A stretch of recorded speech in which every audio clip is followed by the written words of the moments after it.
Sunday, 29 December 1985. Review of the past.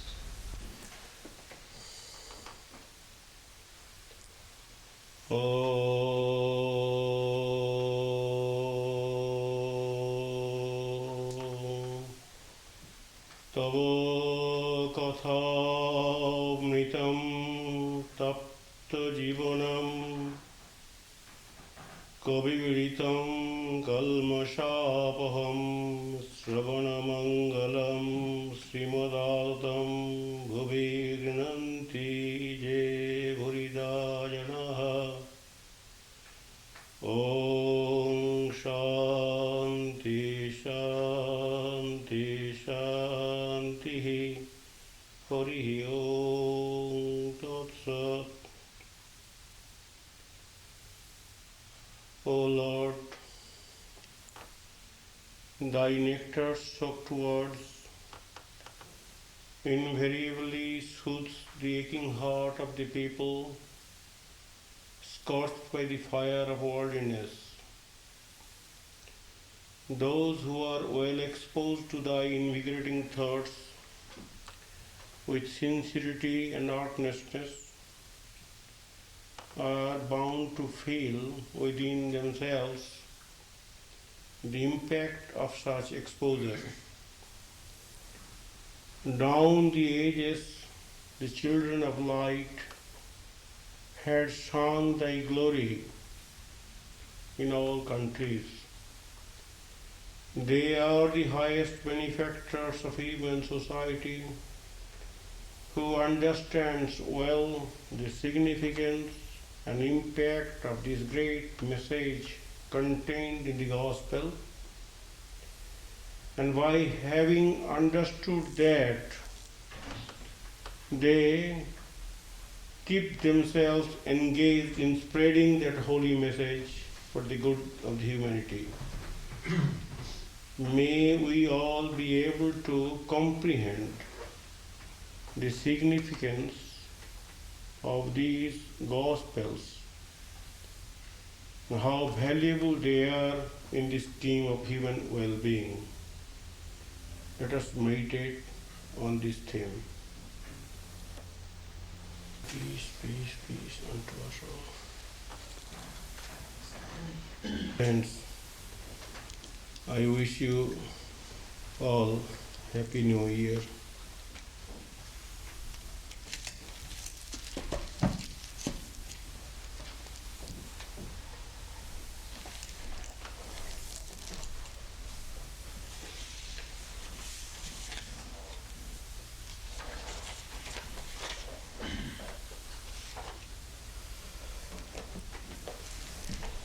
Ramakrishna says, even if one lives in the world, one must go into solitude now and then. It will be of great help to a man if he goes away from his family, lives alone, and weeps for God even for 3 days. Even if he thinks of God for 1 day in solitude, when he has the leisure, that too will do good to him. People shed a whole jug of tears for wife and children, but who cries for the Lord? Now and then one must go into solitude and practice spiritual discipline to realize God. Living in the world and entangled in many of his duties, the aspirant during the first stage of spiritual life finds many obstacles in the path of concentration. While the trees around the footpath are young, they must be fenced around, otherwise they will be destroyed by cattle.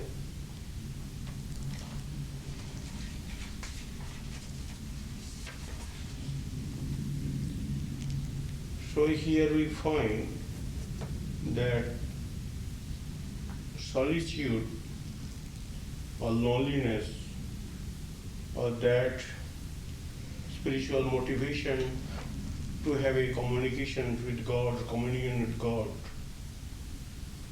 is a very helpful discipline to be followed by those who want to have peace.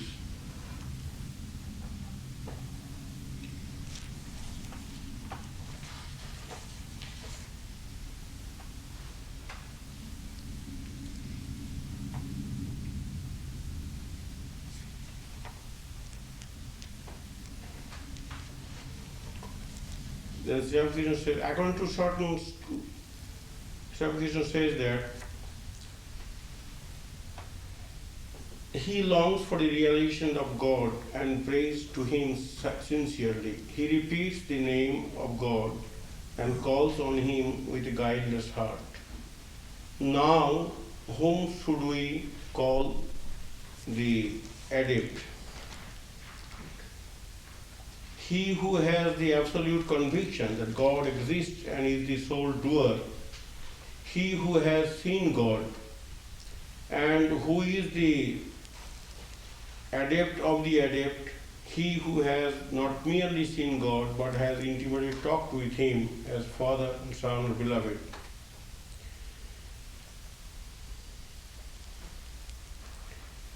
Therefore I say, again, the work is only the first step. It can never be the goal of life. Devote yourself to spiritual practice and go forward. Through practice, you will advance more and more in the path of God. At last, you will come to know that God alone is real and all else is illusory, and that the goal of life is the attainment of God.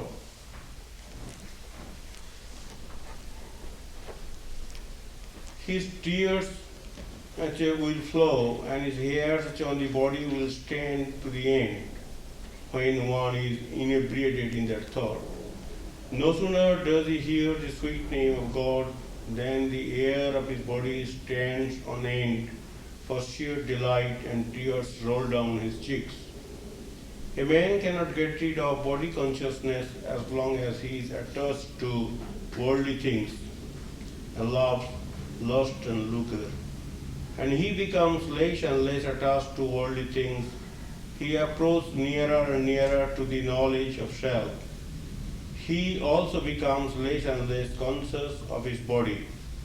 He attains self-knowledge when his worldly attachment totally disappears. Then he realizes that body and soul are two separate things. It is very difficult to separate with a knife the kernel of a coconut from the shell before the milk inside has dried up. When the milk dries up, the kernel rattles inside the shell. At that time, it loosens itself from the shell, and the fruit is called a dry coconut.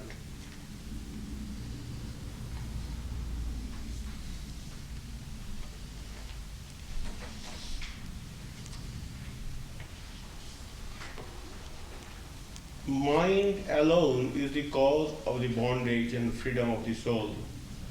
By the attachment of the mind to the world, we become bound. By the devotion of the mind to God, we become free.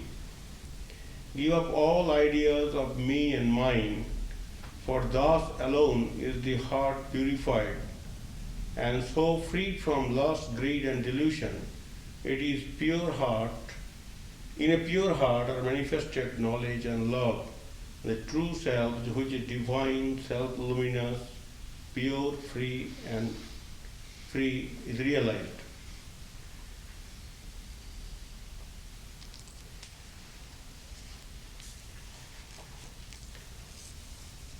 Bible also writes that, as an imitation of the Christ, unless a man is disengaged from all things created, he cannot freely attain to things divine. And unless a man be elevated in spirit and freed from attachment to all creatures and wholly united to God, whatever he knows and whatever he has is of no great importance. Again he writes, "Thou oughtest diligently to aim at this, that in every place and in every action or external occupation, thou be inwardly free and master of thyself, and that all things be under thee and not thou under them, that thou mayest be Lord and ruler of thine action and not a slave or mercenary.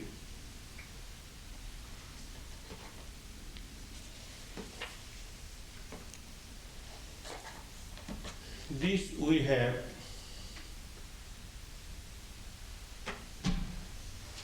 seen that mind is the cause of trouble, and unless mind is made free from worldly attachment, that peace cannot be enjoyed. Well, this is known to us, but it does not create much impact in our life because we are not prepared to follow the discipline rigidly and earnestly. So we do not feel impelled, as constituted we are, to go ahead with all seriousness to actualize the program enjoined upon us by discipline. But there are other methods also there. These methods down the ages had been practiced by devotees, and they felt happy within themselves by coming nearer to God through earnest prayer, by soliciting the grace of God. For seekers of God, Mahaprabhu Maharaj says, one day a monk, finding Mahaprabhu Maharaj alone, said to him earnestly, Maharaj, day by day the body is becoming more feeble, so I cannot perform spiritual practice as before. I am frightened as to what will happen. Mahaprabhuji, cry, can he be realized through spiritual practice? How much power has man? What can he do in order to be worthy of the grace of God? Nothing. Be at peace by surrendering yourself to him. Take refuge in him. He will certainly accept you at his feet. It is impossible to realize him without his grace. So, if we are really sincere in our approach to have peace or to have realization or to have that sort of enlightenment, we can repeat the holy names given to us, and we can also pray to God for his grace by continuously praying with a serious attitude, with sincerity and love. One can feel peace within oneself, and that is also a very great discipline which can be followed.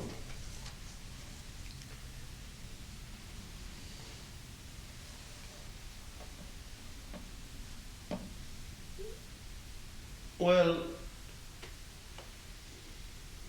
life can be compared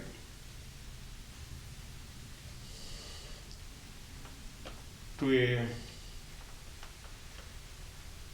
ocean. Life can be compared to a ship or a boat. And the boat is floating on the bosom of the turbulent sea. The world is like a turbulent sea. The tiny boat is trying to cross the ocean.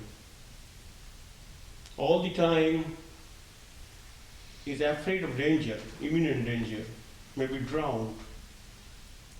So we human beings, we are not able to keep ourselves safe when we are in this world. So we always want to have some support. And without that support, without that strength, without that assurance, it is not possible for us to be peaceful in this world.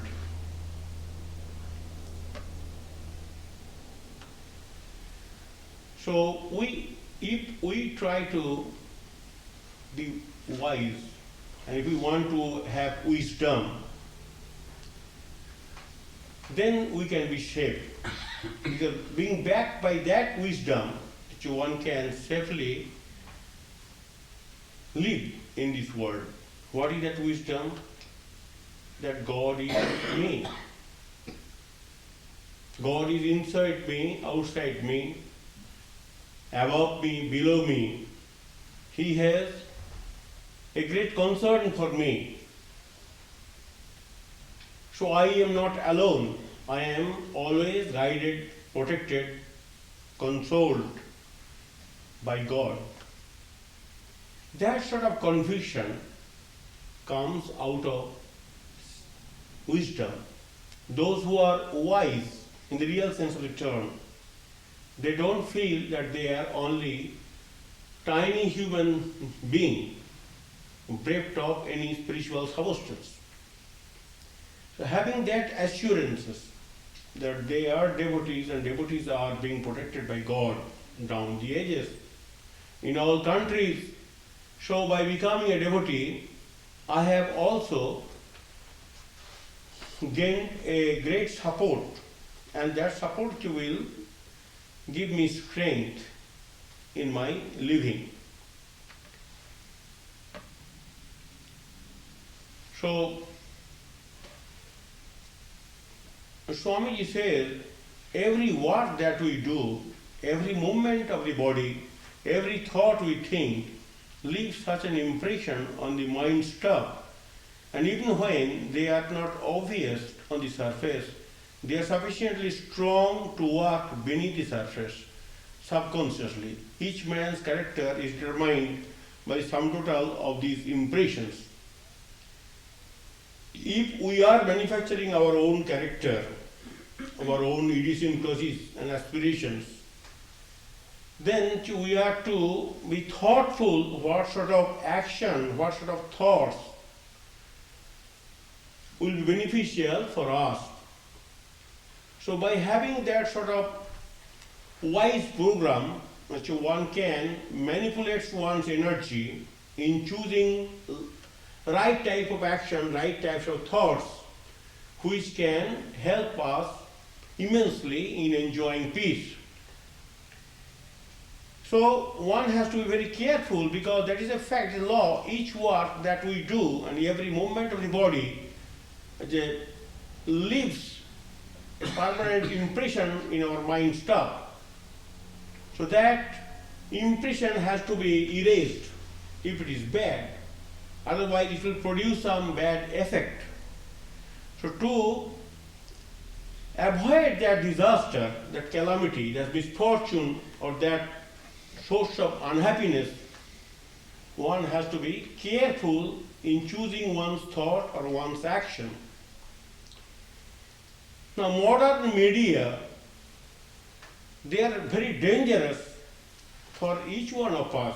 We are very much exposed to these medias, and they are constantly bombarding their slogans, and we are helpless. We cannot protect ourselves. So we are swayed by those emotions or by those instructions. And what they say, well, stimulate your senses and you will be happy. Aldous Huxley one time wrote that this scriptwriter can be called a modern apostles of secular culture, because they are giving commandment to become happy. As it were, they are coming from the dungeon of heaven to help human beings to have peace. So these modern disciples of God are, in a way, enemy to the people. So to avoid the disaster, to keep ourselves safe from that bombardment, from that sinister thoughts, we have to insulate ourselves, we have to protect ourselves by creating a wholesome, beneficial, spiritual thoughts which can counteract the pessimistic or sensuous thoughts to which we are exposed. And for that reason, meditation is very important. Meditation is nothing but keeping the mind well exposed to the thoughts of God. If these thoughts of God are allowed to penetrate into our heart, if it becomes ingrained habit of the mind due to long exposure, then life can be changed or transformed. But fruitless meditations without sincerity, without intelligence, cannot help us. So meditation has to be practiced in such a way so as to bring transformation into the character, into the life. Otherwise, it has got very little value. So for that reason, as Sri Ramakrishna has said, down the ages all great seers and sages or incarnation or living souls have told in one voice that one has to think of oneself, of one's inner life, or one has to meditate on God. As Pascal writes that whole trouble is coming from that restlessness, how to have peace within ourselves. So human being has to be taught the supreme lesson to understand the value of human life and to follow a certain program which can enable him or her to enjoy peace within oneself. So meditations or living alone in a solitary place in order to communicate with God, in order to have communion or dialogue with God, that sort of approach, that sort of sincerity, that sort of program, that sort of spiritual orientation or spiritual culture will guard us from destruction, from distraction, from restlessness, and from frustration. So meditation, a thoughtful, intelligent meditation, in order to know about oneself, we know the entire world. That does not give us any satisfaction. We are restless. So if we want to have some rest, some peace, some enlightenment, some wisdom, some strength, we have to have meaningful meditation which can transform our attitude towards life, towards the world. So he says that all of man's trouble comes from his inability to sit in a room by himself. By himself, not before a TV. Most of the people are living by himself or herself, but before a TV. That is not being hinted here. What is suggested here, that by himself. So if we are able to practice that sort of meditation for some time, and this continuous meditation, which is guided by intelligence and sincerity, will bring transformation in our life, and that transformed life will become a source of happiness to oneself and to others.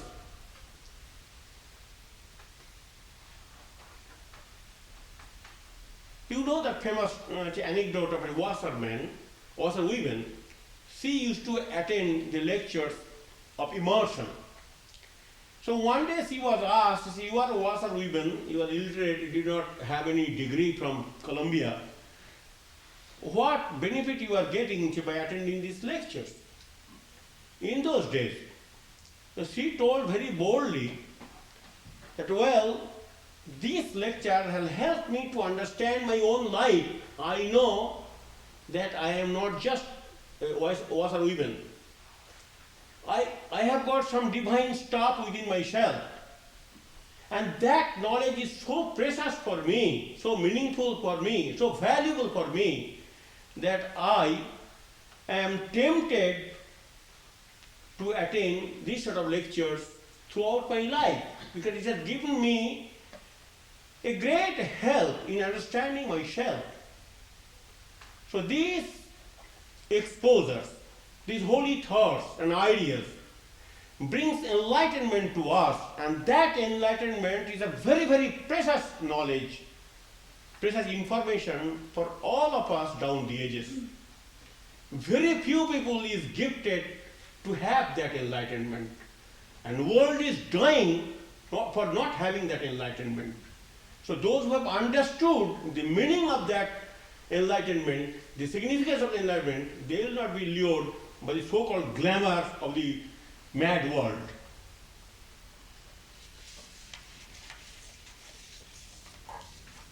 Well, this Emerson again writes that there is faith in chemistry, in meat, in wine, in wealth, in machinery, in steam engine, in galvanic battery, in public opinion, but not faith in divine causes. We are so poor, so unfortunate as not to develop any faith for the divine cause, which has bring forth this world and which wants to educate us for our own enlightenment and satisfaction. By not having that sort of faith in life, or faith for the goal of life, we are suffering. But we have got faith in everything, but not in divine purpose, not in divine journey, not in divine cause. So how to have faith in divine cause, in divine purpose, in divine journey, which will give us strength, enlightenment and wisdom, and which will wipe out miseries and pains from our life. The faith by which men act while they live. Being impelled by that faith, people are living in this world. They have got some program, they have got some motivation, they have got some goal-oriented life.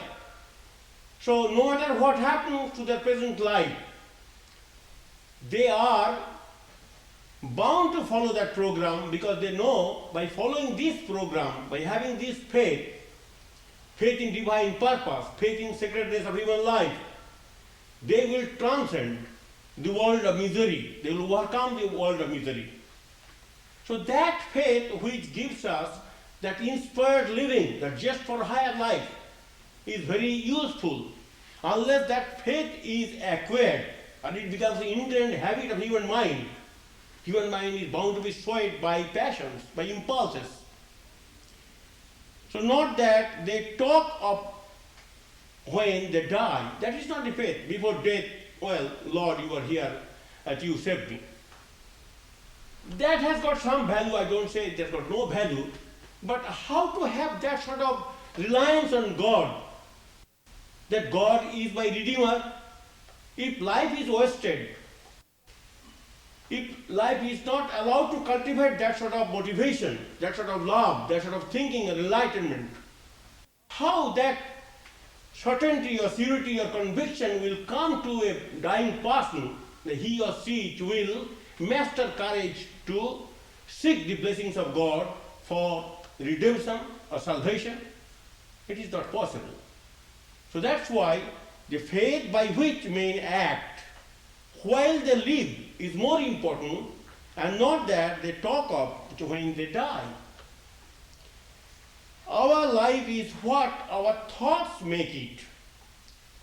As we had to put gasoline into an automobile, so thoughts are a must for the real development of human life. Without that salutary thoughts, without that beneficial thoughts, without that idealistic thoughts, human life cannot outgrow the limitations of its weaknesses. Our life is what our thoughts make it. You are not what you think you are. we are thinking we are so and so, but that is a false appearance, false image of human life. But what you think you are not what you think you are, but what you think. So your thinking is more important than your becoming. So becoming can give us a false identity, a false image. But what is your intrinsic value of human life? What is your conception of human life? What is your idea about human life? These thoughts, this evaluation of human life comes from enlightenment and wisdom. So the lesson of life is to believe what the years and centuries say against the hours. In every hour we are swayed by emotions, we are swayed by impulses. So much temptation, so much allurement, so much distraction, it is difficult for us to withhold ourselves. Now those who are protecting themselves, they must have some idealism, abiding idealism that, well, these are not very useful. The baby lives in the moment. Young man may be living for months, maybe some years. But matured man cannot waste his or her life in that way. Their maturity, their conviction of truth will help them to visualize or envision a state of existence which will bring peace once for all. So, the lesson of life is to believe it what the years and centuries say. Years and centuries are telling that life has got great meaning and the end of that happy journey will make you happy, peaceful, contented, enlightened. But moments of distractions, what they are trying to articulate, that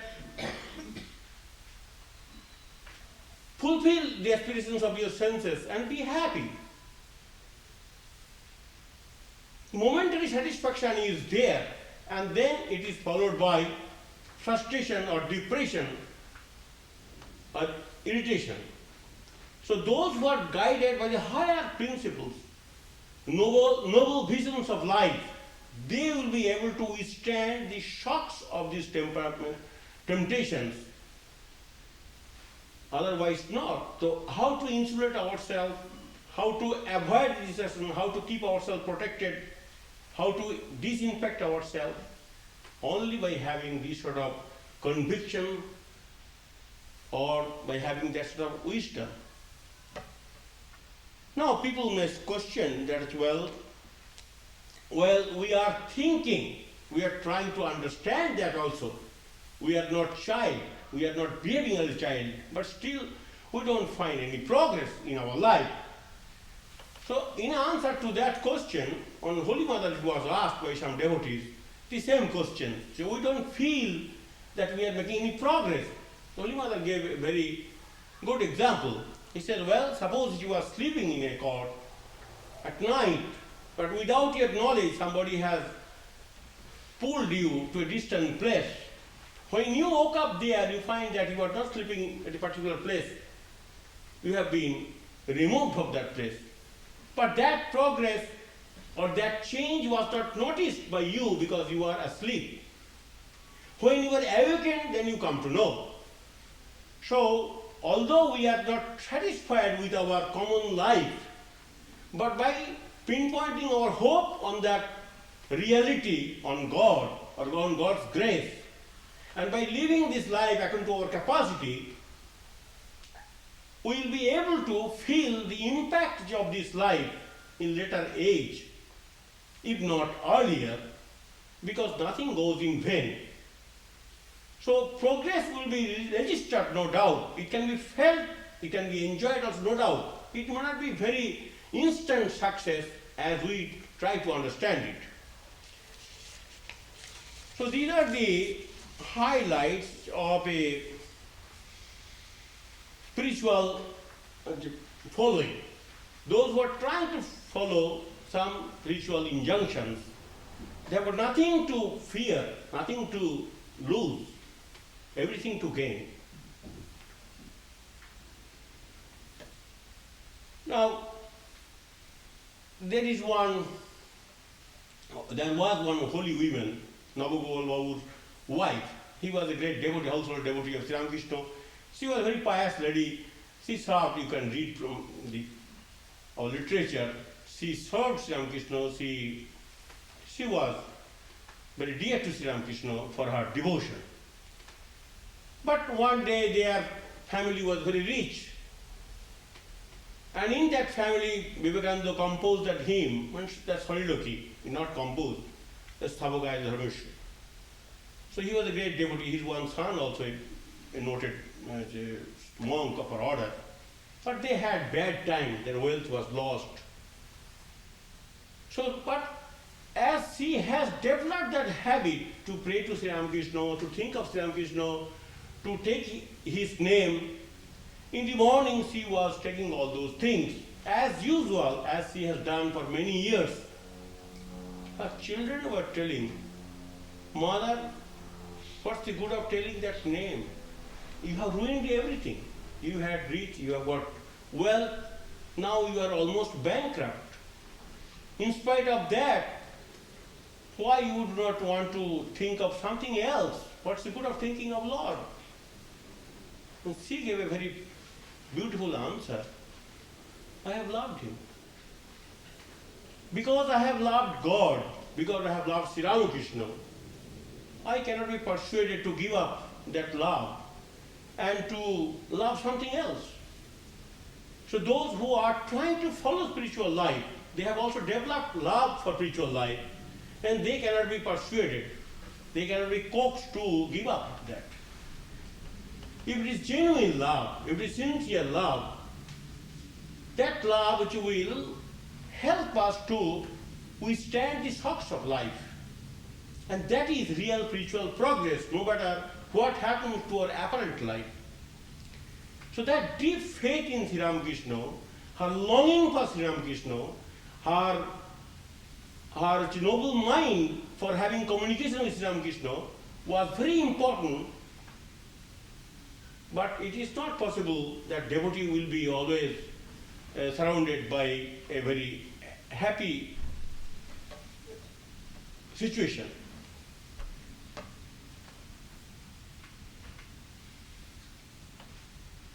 So all our glorious past that we have lived will all constantly give us inspiration for higher and better fulfillment of life. Because we know very well we have not wasted our life.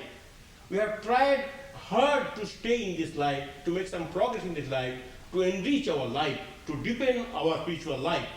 So by having accepted that sort of program, one is always looking forward to get some spiritual benefit, some consolation, some peace in near future, because that is the aspirations of a devotee.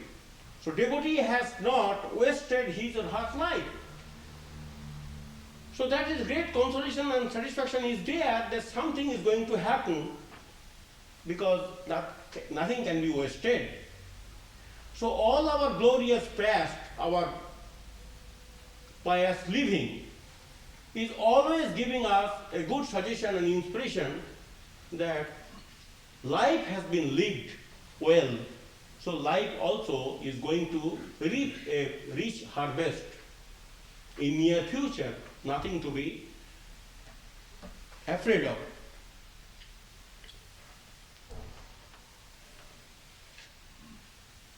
How it came, Sri Ramakrishna Vivekananda in life, on Vivekananda and Akrananda Swami, they were going from Benares to Ayodhya.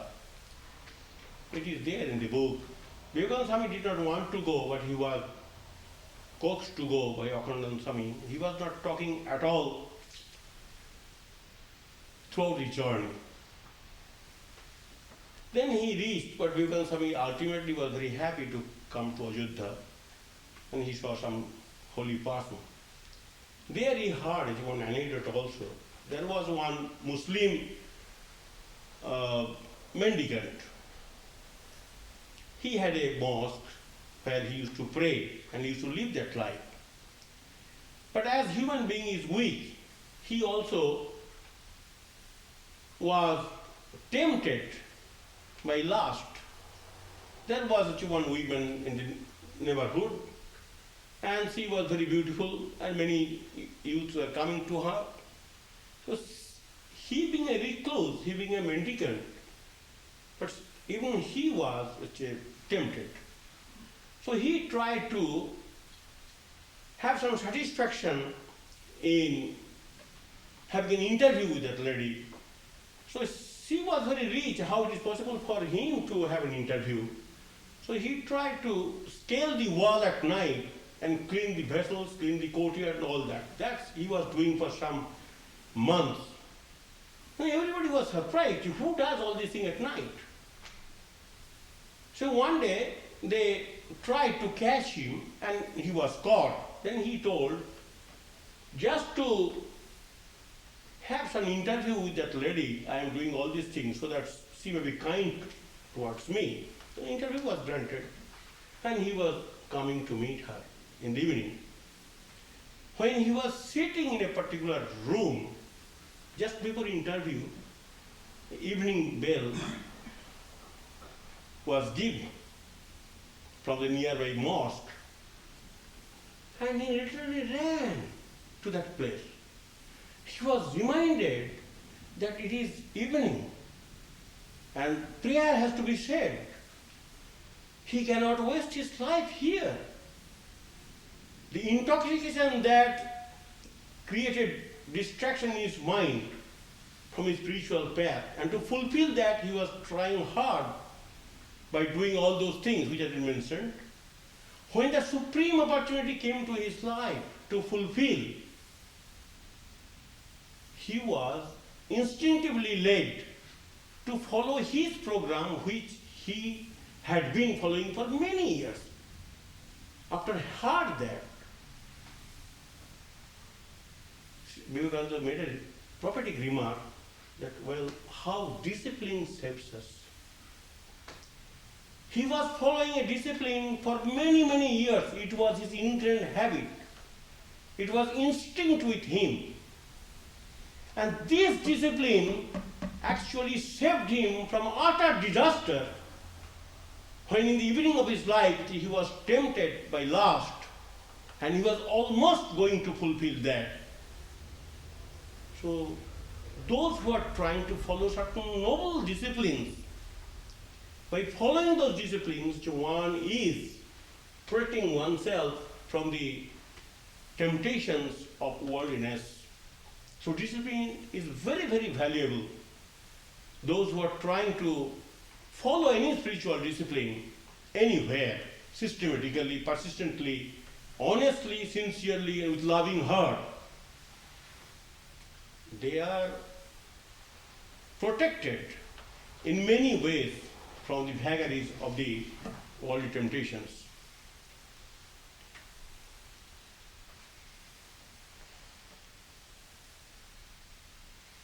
Well,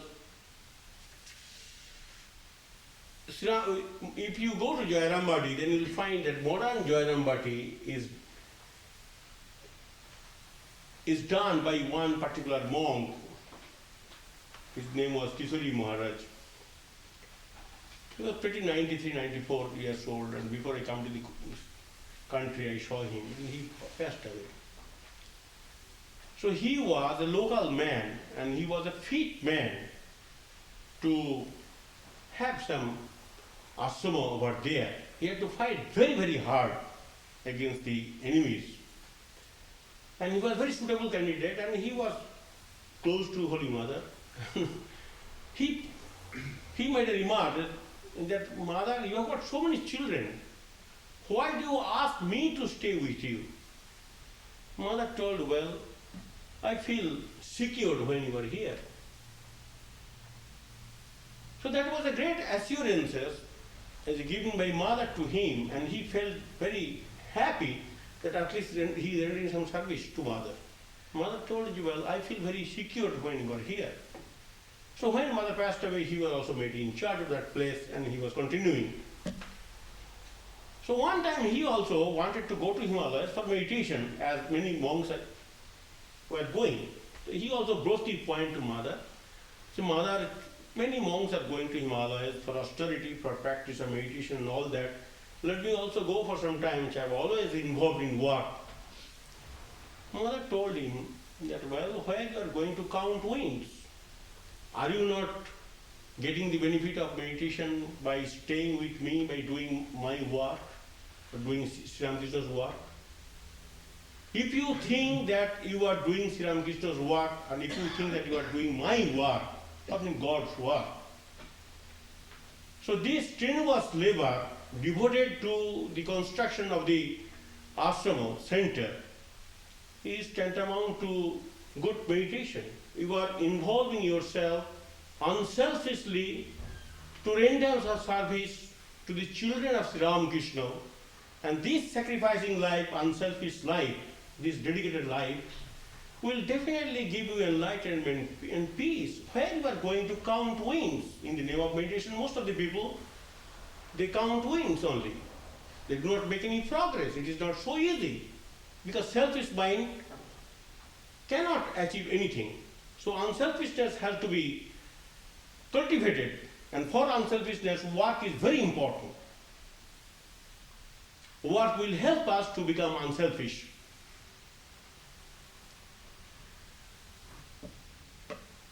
Well, I knew when I was going to Badrinath one time, and I saw it a very difficult journey. So I saw one blind woman, a blind man, accompanied by another person, was also trekking. It's a very really rugged path, very dangerous path. And day in and day out you have to walk. So continuously we were walking and taking rest in some places. Then I was tempted to ask him this question, why you are walking? What you are going to see? You are blind. And he was carrying one veena, a musical instrument, in his hand, and he is coming from South India. From South India to Himalayas, Badrinath and Kedarnath, very difficult journey. You cannot imagine that, what difficulty is there. And he told me, yes, you are true, I am a blind person, so I cannot see Lord. But I have got a deep faith that Lord will see me, and I will play veena before Him. That struck me very much. It happened in 1950 and today 85. I don't know how many times I have told these stories. That deep faith that yes, due to my blindness, it is not possible for me to enjoy or to see the deity. But God is not blind. God will see me, God will bless me, God will understand my difficulty and my sincerity. So by visiting such holy places, one is bound to get some spiritual merit because of one's sincerity, real love. No matter what we see through our physical eyes, enlightenment comes in the inner heart. Well, so if we try to understand that we are trying to worship Him, we are trying to propitiate Him, we are trying to serve Him as much as possible, with the help, with the strength, with the enlightenment which He has given to us, it is being spent for His cause.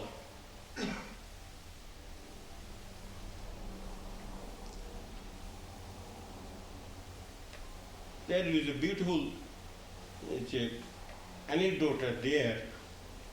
In Vivekananda, she was so very useful to Vivekananda. Vivekananda blessed her from the core of my of his heart and told that wherever I will be, you just pray to me, I will come by your side. So after the demise of Vivekananda, he had many pain, many aches, many troubles. He was living many years. Only consolating point to her was that whenever she prayed to Vivekananda, Vivekananda answered, responded, and she was happy to tide over the situation. So Vivekananda passed away, but a great soul gave assurances and promise to a genuine devotee that cannot be invalidated due to death. So she was able to receive inspiration or peace or consolation from that departed spirit. And she was living, and you can read the volume of Mary Louise Bach, there it is recorded. There's another case, the sister Lolita, Mrs. Wyckoff, who has donated that her house for Hollywood Center. The Mead sister, in that house, Vivekananda also lived. That house is now a monastery.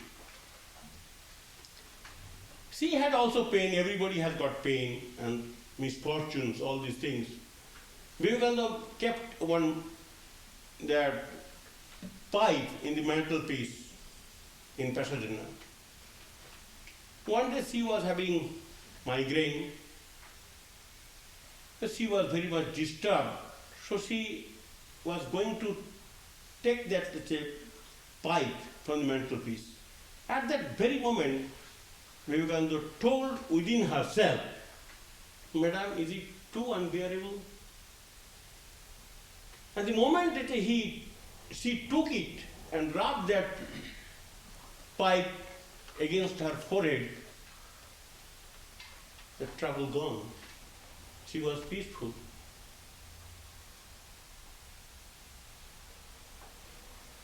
What we are trying to suggest is that genuine love, genuine service, genuine devotion are never forgotten by that Almighty,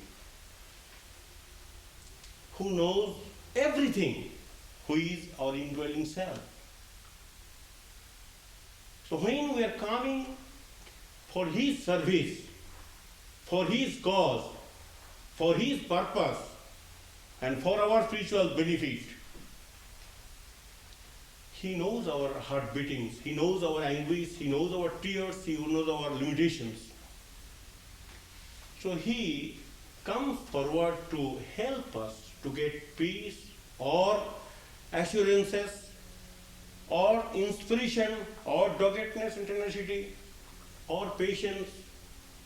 In those forms, He gives His blessings and graces. And being backed by those divine qualities, devotee can keep a track in his or her program, can maintain, can endure, can withstand. So if we review our past, then we'll see that our life is so meaningful, so very significant, that it is being used for His purpose. We can claim ourselves as an instrument to service of God. The millions and billions of people are dying in this world. That today, at the age of 62, I am living and giving a discourse is due to sheer grace of God. Last night I heard one young man, very known to our train, accidentally died. Just accidentally, young man. So death is so inevitable. At any moment it can happen to anybody. Nobody can be proud of one's life. Entirely dependent on the grace of God. We should be all thankful to God for having given us that life. We have lived enough.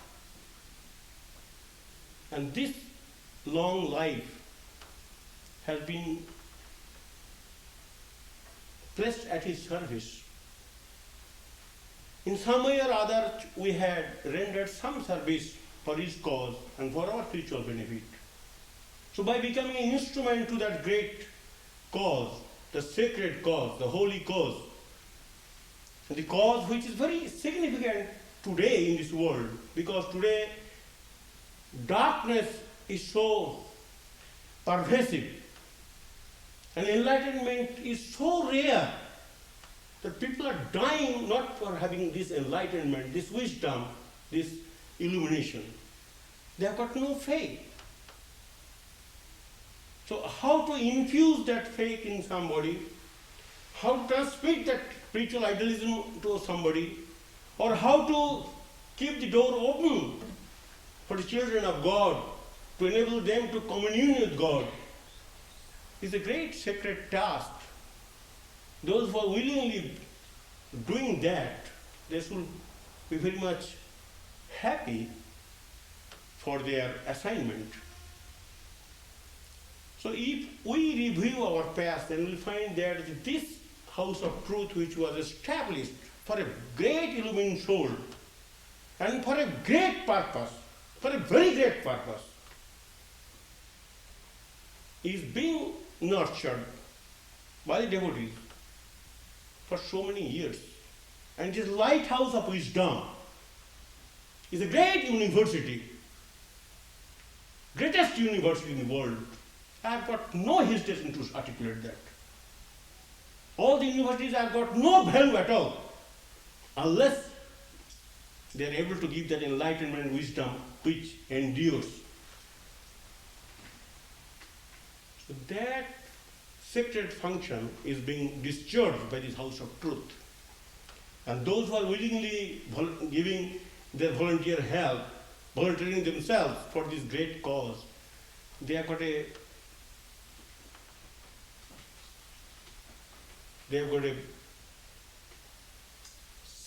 some sort of happiness within themselves. They are happy. Yes, I am part and parcel of that cause. God has chosen me, or God has allowed me to function in that way. Or it is a great privilege for me to be picked up by God for His cause. So here we get a fulfillment. Here we get some sort of consolation. Here we get some sort of satisfaction, a deep satisfaction. But after all, life is not fully wasted. A part of life is saved, and part of life is being pressed to the service of God. Because God is not blind, God is not deaf, God is not dumb. Everything can be fooled, but not God. He knows our heart murmurings, He knows our anguish, He knows our tears, He knows our sobs, He knows our weaknesses. And He is satisfied when we are able to do something according to our capacity for the great cause of spiritual transformation, which alone can give satisfaction to the human being. That's why it has been called, they are the greatest benefactors of human society, who are constantly dwelling on this theme and who are helping human beings to appreciate that message.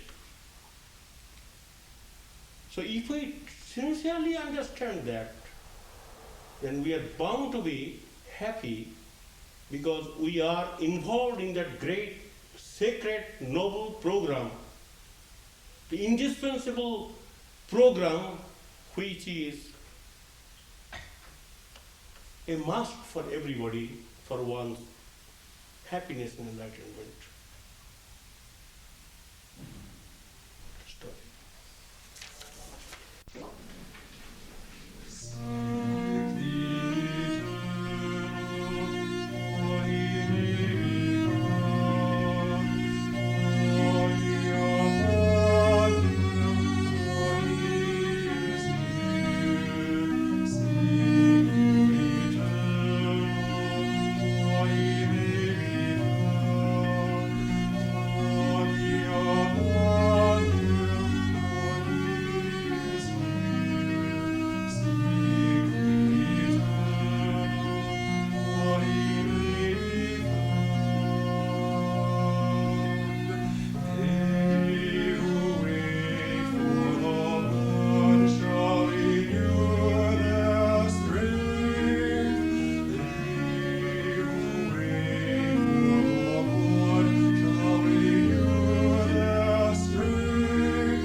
Sato ma Satgamaya Tamoso ma Jyotirgamaya Mrityurmaya Mitangamaya Avirabhirmayedi Rudra Yate Dakshinamukam Tena Vangpayinityam Om Shanti Shanti Shanti Hari Om Tat Sat.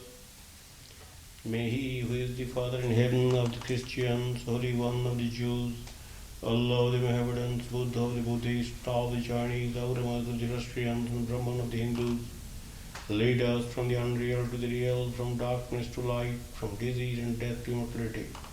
May the all-loving being manifest Himself unto us. May the all-loving being manifest Himself unto us. May the all-loving being manifest Himself unto us, and grant us abiding understanding and all-consuming divine love.